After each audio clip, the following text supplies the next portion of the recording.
Okay, welcome to the first section of the first module of the program. Today, we're going to talk a little bit about the self-worth struggle and what it is and how to know if it is something that you struggle with. So the first topic is, what is self-worth, right? What does it actually mean? And one of the top things is that if you have self-worth, you have an internal sense of being good enough. And this is strictly internal. You just know it. You know it to be true that you are enough just the way you are. And it's not just knowing that you're good enough, but knowing that you're worthy and deserving of total love and happiness. So it's a deep knowing inside. It's also just a natural sense you have about it. It's not based on anything external. It's not based on achievement or approval from others. There is literally no actions you can take to create more self-worth. That's a bit more like self-esteem, which I think some people might get these two confused, but self-esteem is a little bit more action-based. So it can ebb and flow based on things you've done or said, and it can kind of go, if you feel like you've done something really well, then your self-esteem rises, where if you feel like you've made a mistake, then it might lower a little bit, where worth is just a firm standing feeling that you have without the actions and without the achievements. So a little quote from Wayne Dyer here, that self-worth comes from one thing, and that is just thinking that you are worthy. So here are some signs that you might be struggling with self-worth. Sometimes it's kind of obvious for people to see that it's something they struggle with, but sometimes it's a little bit sneakier. So some things you might notice are some feelings of inadequacy, maybe comparing yourself to others that you're around or that you see online or things like that. People pleasing, striving for perfection, constant apologizing, even for sure when things aren't your fault or you have nothing that you could have done differently or better. You're just kind of always taking responsibility for things, even if you don't have to, and always thinking that you've done something wrong. Also, always putting yourself down, sometimes even as a joke. That will be something that people will do. Might be hard to accept compliments from others. It feels like they might be wrong if they give you a compliment.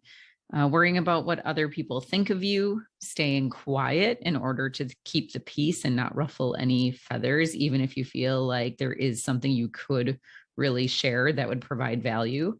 Backing down in conversations, kind of similar to keeping the peace, but if you feel challenged, then you might back off because you don't feel like you're able to, say your side in the way that you need to.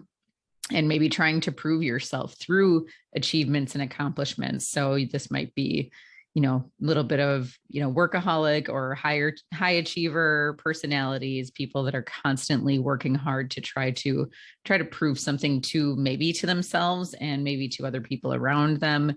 Maybe it's something that kind of got developed when they were younger. So that's what I'm going to get into next, right? So why do we struggle with self-worth? And I call these, it's the 3 I's of why we struggle. So the first one, illness or injury, is a sudden inability to care for yourself in a way that you used to. So if anybody finds themselves either really sick or maybe injured in a way that now they rely on other people to take care of them and they're no longer self-sufficient, that can really take a toll on your worth, because you might have kind of attributed it to your ability to be independent. And now that you no longer can, then you really, really struggle with it. But I'm not really going to get into a lot of the illness and injury portion of it. So the third I, the one that I want to really focus on, is inherited thoughts.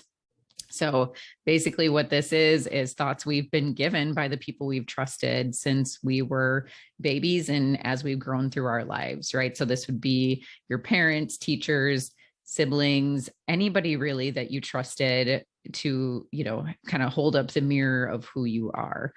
So an example of this also might be, you hear when a child is maybe like in a new familiar situation, and you might say, "Oh, they're just so shy," right? They're being shy, and this child might not actually be shy. They just might be unfamiliar with the situation. They're not comfortable opening up in front of strangers. They're just trying to maybe take a pause and just check out the situation. But by saying that they are shy, we might be imposing those ideas on them. And if you say it often enough, they might start thinking that they truly are shy, where perhaps they would have been more outgoing. But by hearing that over and over again, they start to believe the other side of it.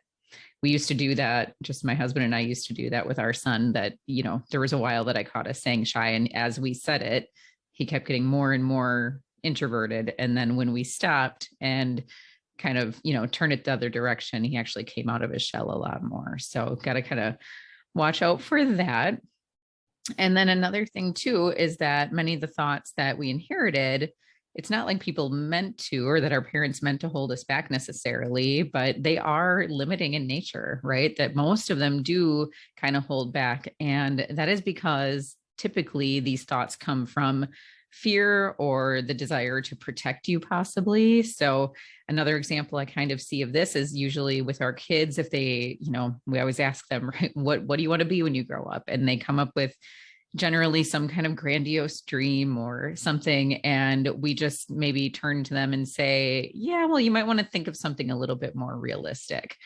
But honestly, who are we to say, right, what they could achieve or how far they could go? We see people doing crazy successful jobs that are maybe not realistic, right, that don't actually have that kind of feel to them, but these people are so happy with what they're doing because they're following their dream and making these come true. But with children, if we tell them to be more realistic, we might be kind of tampering with what their true destiny could be if they followed their dreams. So realistic is not always realistic, if that makes any sense. And then some other things that are, more obviously damaging, but that parents will tend to do, or adults will do sometimes, is, say things to children or to people they're influencing about, you might not be smart enough or talented enough to accomplish certain things, and really pegging them in a corner or comparing them to other people, comparing them to siblings, things like that. So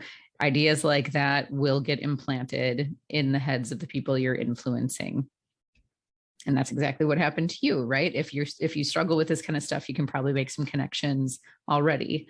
But right now we are adults, right? We're not children anymore, but we still continue to look for validation and opinions of others. If you haven't worked on creating a deep connection with yourself, then you naturally will try to find it from other people. And honestly, we're not really taught or encouraged when we're younger or as we grow, or even now, to look inside ourselves to find our own self-worth. There's a lot of ways that we see it as normal to want to look to other people to figure out how we should be. So as we're looking for the validation and opinions from other people, if we trust them, then we absolutely absorb whatever limitations they have. We will take them on as well. And then if we believe limitations over and over again, then they become actual agreements, really internal agreements, which feel very, very true. And then all of these agreements will set our own opinions of what is good, what is bad, how to be, or what is considered polite, what's considered rude, how we're going to be in life, the way that we should act around other people, the way we should do things in certain scenarios, all of the things that shape sort of how we behave and who we are. And just as an added note, if we even reject something that we learned when we were young, so perhaps our parents did something that we decided that we didn't like that and we wanted to do the opposite of it, then it's still an agreement. It's just the opposite side of that, right? But it's still something firm that we create in ourselves to say, yes, I agree that this is the way that I should do things. Okay, so that's the end of this section. And so you have a couple worksheets that are available to you, and it will be in this course. You'll be able to see them as downloads and you can take a look. But the first one is the circle of influence. So for now, we're just taking a little bit of an inventory of who's in your life and how do they make you feel. It should be a pretty simple sort of exercise for you to run through. And then the second one is inherited thoughts. So currently, just examining some of the limiting thoughts and beliefs that you have right now and maybe pinning them on, like, where did they come from? Where did I hear this? Whose voice are you hearing when you think of these thoughts that you have? And as always, don't be afraid to head into the community and share your thoughts about, the self-worth struggle and these inherited thoughts, and just kind of, if you've made any connections here that you'd like to share, we would love to hear it. All right. In the next video, we're going to talk a little bit deeper into the psychology behind our behavior and why we get the results we have. So I will see you there.